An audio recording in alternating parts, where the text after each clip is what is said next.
Shalom, menjua-jua manbanta krina ke kalangan Tuhan.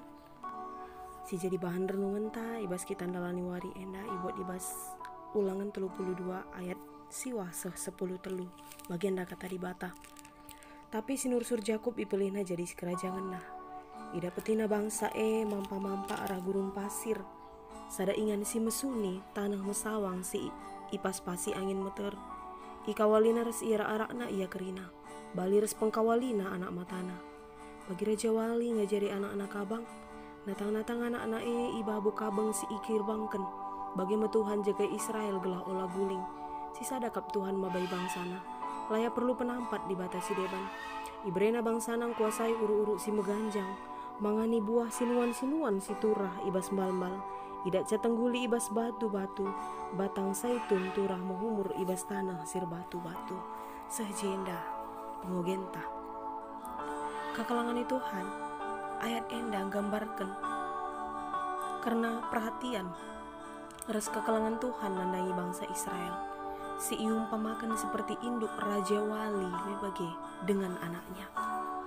Mungkin banyak yang tidak mengetahui kehidupan burung Raja Wali.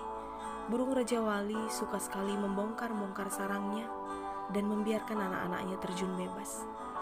Bila waktunya sudah sangat tepat, induk Raja Wali akan melatih anak-anaknya untuk terbang. Dibongkarnya sarangnya lapis demi lapis sampai tersisa lapisan yang kasar dan keras. Lalu induk Raja Wali akan menerjunkan anaknya, memaksa mereka mengembangkan sayap dan melatih ototnya untuk terbang. Tentu saja anak-anak Raja Wali itu tidak langsung bisa terbang. Berkali-kali mereka akan meluncur dengan cepat ke tanah, seolah-olah si induk membiarkan mereka untuk jatuh. Namun sebelum menyentuh tanah, si induk segera menyambar dan membawanya naik kembali. Inilah proses yang harus dialami anak-anak Raja Wali. Lambat laun mereka menjadi terlatih dan dapat terbang bebas tanpa merasakan takut lagi. Itulah juga yang Tuhan kerjakan dalam kehidupan anak-anaknya.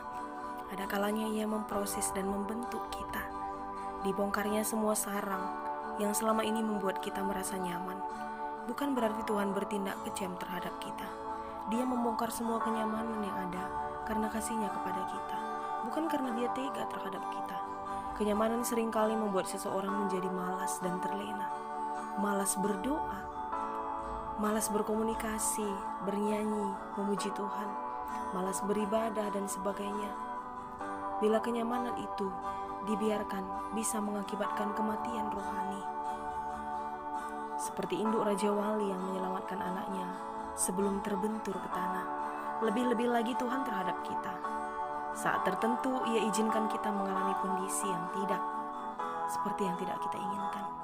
Dan mungkin sangat menyesakkan. Dan menurut kita mungkin itu sangat tidak enak. Acap kali kita marah, bersungut-sungut, menyeluh, menyalahkan Tuhan serta berpikir bahwa Tuhan telah meninggalkan kita. Padahal tidak sedetik pun Tuhan melepaskan pandangannya terhadap kita. Dia tahu kapan saat yang tepat untuk menolong, mengasihi anak-anaknya. Karena hidup ini adalah kesempatan untuk selalu memuliakan nama Tuhan. Sehingga marilah kita setia dalam prosesnya. Tuhan memberkati kita.